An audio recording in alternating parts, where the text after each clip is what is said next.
after I was elected 1 year ago tomorrow, one of my first and foremost responsibilities I felt was the need to restore the sense of pride, the sense of purpose that we had in the city, the sense of possibility that exists for the city. I've just come back from London,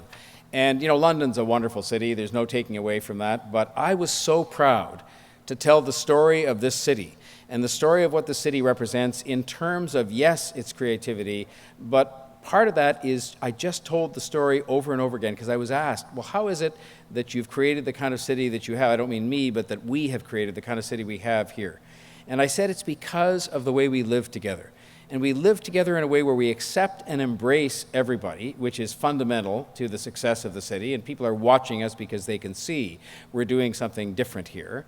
But it's also because we have genuinely embraced the arts. And we've embraced the arts. I think the two dots are connected, as dots often are when you look at these kinds of things. We embrace the arts, yes, because it's an important industry, and yes, because it represents the soul of the city. It's the soul, it's the place, it's the ways in which we tell our stories and tell each other who we are, but it's also because it's a universal language. And in a city like this that is, I believe, the most diverse city on the face of the planet, 50% of the people who live here were born somewhere outside of this country, that it is more important than ever that we have a healthy, vibrant, dynamic, supported arts and cultural community because it helps us to do the other part that I was so proud to talk about, which is to live together in a way that we try to understand each other, we try to relate to each other, and a lot of that happens because of the importance of arts and culture and the sharing that we can do of music, of dance, of theater, and of all the different forms of art that have been on display tonight. And I believe that in my heart, I believe that in my bones, and that is why that you will find that in the time that I'm given as the mayor of this city, and it's certainly guaranteed to be 4 years anyway, and it can't be more than 8, or I've been told I'll be living in a small apartment by myself. So, but in any event, I presume nothing. In the 4 years, I will be a friend of the arts, I'll be a champion of the arts, I will stand behind the arts and culture in this city, because not only is it the glue that holds us together, not only is it the soul of what the city represents, but it also, and I rank this third deliberately, but not because it's less important, it's a huge part of the success of our economy because it employs thousands of people and because it will be key to our attracting other people who are the best and the brightest to come here from around the world and live here and invest here and work here and play here.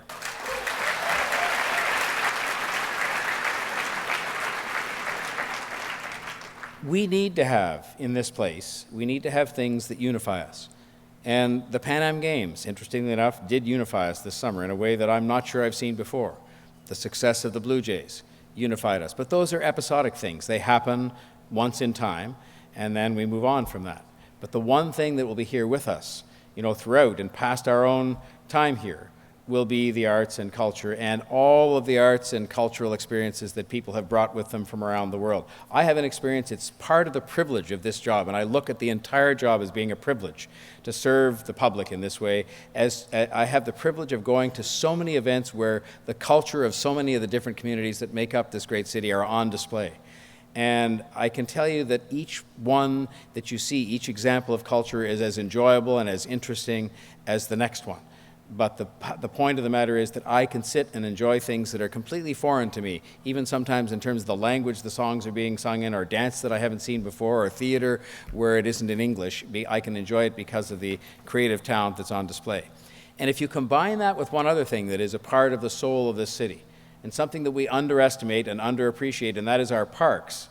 you have something that is going to be a very potent combination in the years to come, funded by your presence here tonight. And that is to take those very same arts, some of the kinds of talent that you saw here tonight, and to put it into our parks, the utmost example of how arts can be publicly accessible, to be in our parks next summer, 22 parks across the city, all manner of artistic expression in those parks for the people of this city to share with each other. And so I want to just say to you, thank you very much for the fact that you have made possible tonight that program being rolled out to that number of parks, 22, next year in conjunction with our Parks Department, with the great artistic talent of this city, the Arts Foundation, and the city's own Arts and Culture Department.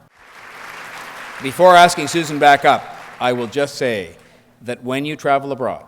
and I think pretty well everybody in this room has had the chance to go somewhere else. you come back, as I have just done yesterday, and you come back and you realize that you can read The Economist and it says that we're the most livable city in the world, and you can read Metropolis and it says that, and you can read all of these lists where it is quite remarkable, really, that a city like Toronto that's not that old and it's not that big, relatively speaking, to other places, they tell us something we should know and that we should never forget, and I don't forget any day that I have the privilege of being the mayor, which is this is one of the most blessed places on earth to live. And a large part of that is because of our arts and cultural sector. Thank you very much. Susan, I think you're to come back up here. Thank you.